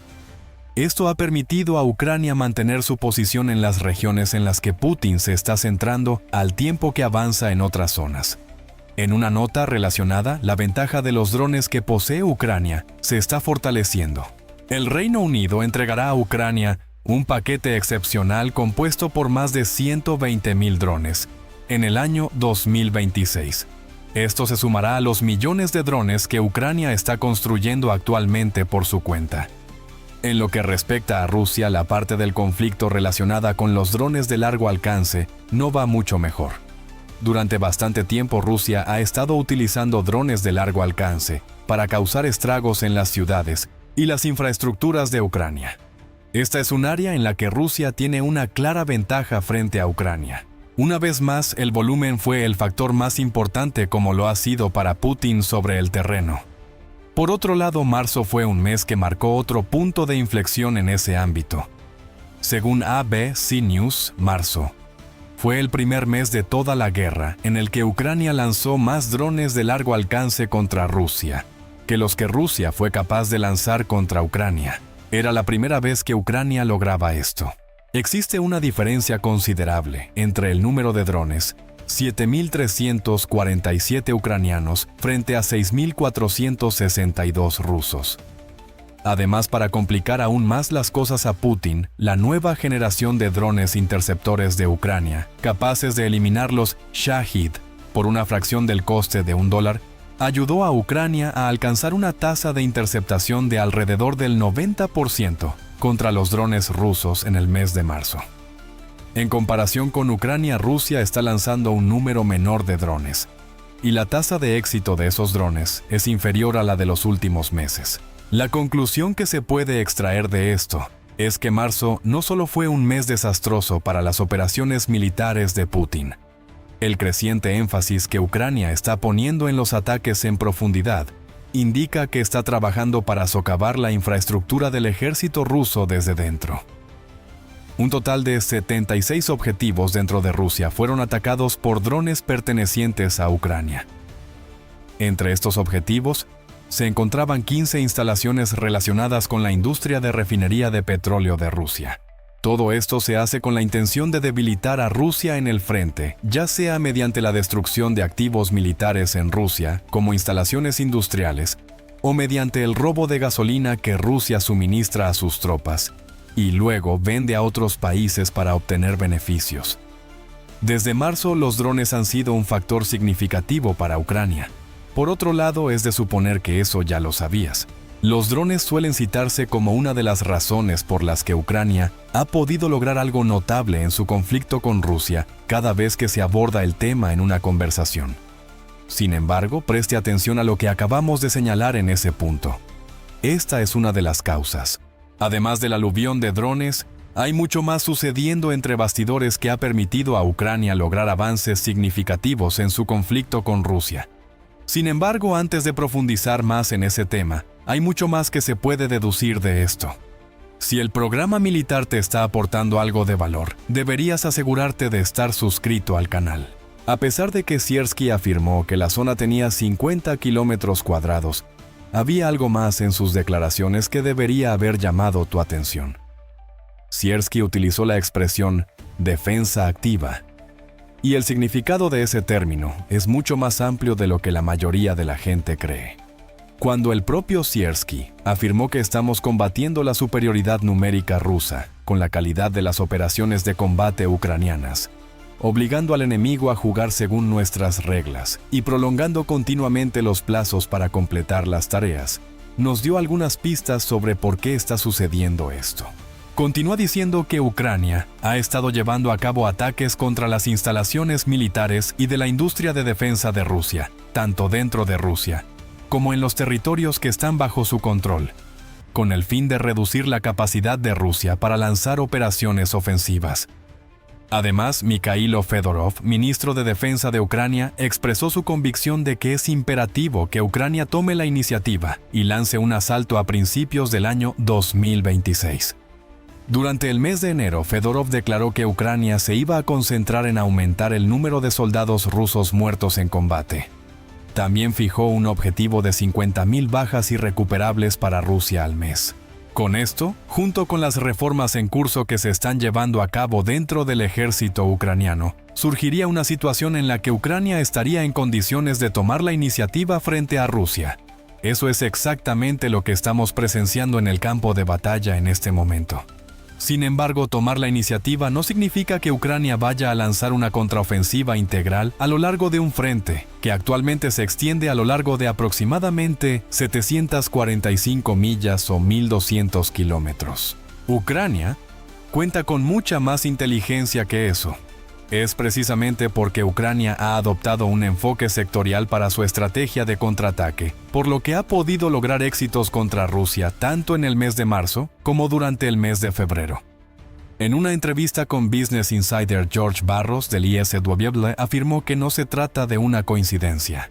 No se trata de pruebas circunstanciales. Al detallar cómo Ucrania ha estado debilitando las defensas de Rusia en sectores críticos durante meses, con el fin de preparar el terreno para las contraofensivas que estamos presenciando. Hoy, hay razones que lo justifican. Esto indica que Ucrania ha madurado como resultado de las lecciones aprendidas de sus errores del pasado. Anteriormente, en el año 2023, ya había iniciado una operación de contraofensiva contra Rusia. Al final, esa contraofensiva fracasó por varias razones, una de las cuales fue que Ucrania dispersó demasiado sus fuerzas. En este momento, Ucrania no está cometiendo ese error. En su lugar, se está centrando en zonas en las que Rusia se ha dispersado demasiado y está intentando contrarrestarla en esas zonas. El concepto es sencillo. A pesar de que Rusia solo había podido introducir un pequeño número de tropas en un territorio, fue capaz de reclamar ese territorio gracias a su técnica de infiltración, que utilizó durante una parte significativa del año 2025. Ucrania está centrando actualmente su atención en estas coaliciones de defensores relativamente pequeñas, y los resultados ya son visibles. Ucrania lanza ataques en zonas donde Rusia es vulnerable, y lo hace mientras mantiene al mismo tiempo una fuerte defensa en los territorios que más le interesan a Rusia. Debido a esta defensa, Rusia sufre un número significativo de bajas, lo que debilita aún más al país, ya que Putin se ve obligado a desplazar fuerzas por el campo de batalla antes de estar preparado. Estos cambios imprevistos brindan a Ucrania una oportunidad adicional para obtener avances y conducen a un mayor debilitamiento de la situación. Una de esas regiones era Oleksandrivka, que es el lugar donde Rusia está intentando lanzar ataques en la actualidad. Dnipropetrovsk es otra ciudad que menciona Business Insider, e incluso antes de que empezáramos a oír hablar de las contraofensivas de Ucrania, en 2026 ya nos estaba dando pistas sobre el tipo de estrategia que emplearía. Ucrania pasó los últimos días de diciembre desplazándose a Kupiansk, situada en la región de Kharkov. Durante este tiempo logró frustrar un intento de Rusia de ocupar esa ciudad. También desmintió las afirmaciones de Putin y sus colaboradores de que Kupiansk había quedado destruida en el proceso. Gracias a ello, pudimos obtener una visión preliminar de la estrategia que Ucrania está siguiendo actualmente. Está permitiendo que Rusia se haga con terreno, en lugares que no son estratégicamente significativos, mientras Ucrania se concentra en recuperar zonas vitales del territorio, que realmente influyen en las ambiciones a largo plazo de Rusia. Ucrania logró frustrar el intento de Rusia de demostrar su fuerza en Kupiansk antes del inicio de las negociaciones de paz. Actualmente, Ucrania está impidiendo que Rusia construya una zona de amortiguación para proteger a sus soldados en Donetsk, en Oleksandrivka y Dnipropetrovsk. Además, Ucrania está plantando cara al intento de Rusia de avanzar en Zaporizhia. Esto supone una maduración en la planificación operativa de Ucrania y demuestra que el país está mejorando tanto a la hora de anticipar lo que Rusia pretende lograr, como de contraatacar en regiones que Rusia no puede defender. Se trata de un avance significativo. Según Business Insider, el sistema Delta, un enorme sistema de gestión del campo de batalla basado en la nube, que permite a Ucrania evaluar datos en tiempo real recopilados por drones y otras unidades desde el campo de batalla, está desempeñando un papel significativo en el conflicto. El gobierno ucraniano dispone de información de inteligencia actualizada, al minuto que se incorpora continuamente a la planificación de sus acciones. El mando militar de Ucrania es otro componente que demuestra la maduración del enfoque de Ucrania. Ya se les ha informado de que Fedorov se encuentra actualmente inmerso en el proceso de reorganización del ejército de Ucrania. En Ucrania se está llevando a cabo la transición hacia un sistema centralizado que ayuda a mejorar la coordinación entre unidades y facilita la planificación operativa. Todos estos cambios ya se están reflejando en el frente y se complementan con una nueva concentración en los ataques de medio alcance que está implementando el ejército ucraniano. Gracias a la introducción de una nueva generación de drones, Ucrania es capaz de atacar más objetivos en zonas como la Donetsk ocupada. Estos drones pueden volar más lejos que los drones con visión en primera persona y son más asequibles que los drones de largo alcance que Ucrania ya posee. Cuando hablábamos antes, mencionamos que Ucrania estaba atacando las defensas aéreas de Rusia. Además, eso cumple una función. Ucrania llevó a cabo 429 ataques contra los sistemas de defensa aérea rusos entre junio de 2025 y marzo de 2026, según el Kyiv Independent. Estos ataques se llevaron a cabo durante ese periodo. Los ataques de medio alcance que estamos presenciando actualmente se prepararon a partir de aquellos ataques.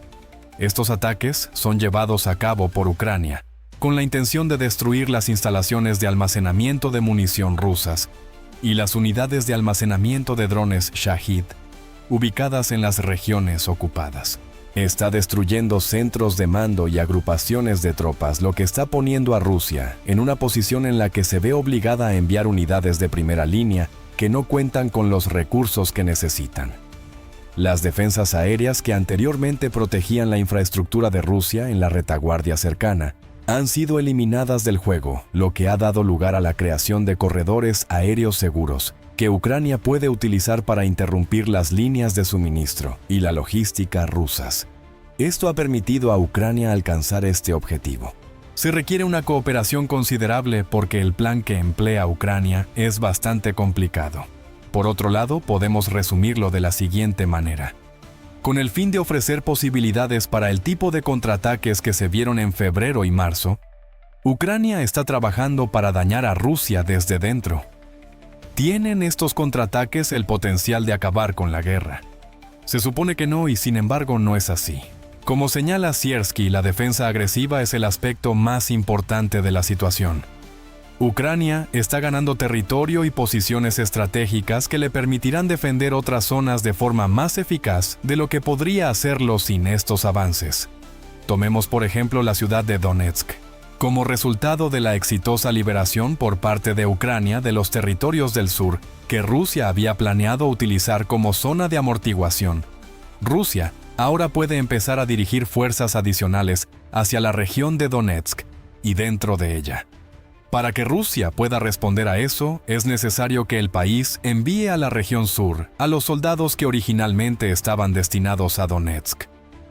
En cualquier caso, los esfuerzos de Rusia por expandirse en Donetsk se ven obstaculizados por el hecho de que Ucrania ha tomado la iniciativa en una zona completamente diferente del campo de batalla. Hay muchos elementos adicionales que entran en juego. Justo en el momento en que Rusia empezaría a creer que ha tomado el control de las estrategias de Ucrania, Ucrania le depara sorpresas inesperadas a Putin. El Kyiv Post ha informado de que Ucrania está utilizando actualmente canales subterráneos para transportar personal y equipo militar. El medio no ofrece mucha más información al respecto. Sin embargo, sabemos que Ucrania ha invertido en la construcción de redes de túneles dentro de las zonas de muerte que ha designado. Esos túneles se utilizaron para tender emboscadas a los infiltrados rusos, y es muy posible que sigan utilizándose en la actualidad. Es posible que la red subterránea que Ucrania ha establecido tenga ahora un tamaño que le permita utilizar los túneles como arterias para el transporte de mercancías. Eso es algo que Rusia nunca habría imaginado. Por lo tanto, este es el quid de la cuestión. Desde el principio, Ucrania ha disfrutado constantemente de una ventaja significativa sobre Rusia, tanto en términos de velocidad como de creatividad. Mientras se escribe esta frase, el Centro de Estudios Estratégicos e Internacionales afirma que Ucrania se esfuerza actualmente por integrar la investigación y el desarrollo con las formaciones armadas que participan actualmente en combates activos contra Rusia. También se menciona que Ucrania ha mejorado su programa de formación para sus operadores de defensa aérea, tal y como se indica en el informe. Todo esto apunta a que Ucrania está aprovechando su ventaja tecnológica para causar daño a Rusia. En sus propias palabras, si es que afirma que el ejército ucraniano avanza constantemente.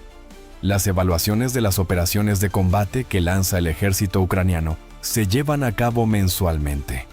El ejército ucraniano utiliza estas evaluaciones para desarrollar sus estrategias y determinar formas de mejorar la coordinación en todos los niveles del mando militar. En resumen, Ucrania busca constantemente métodos para mejorar su situación.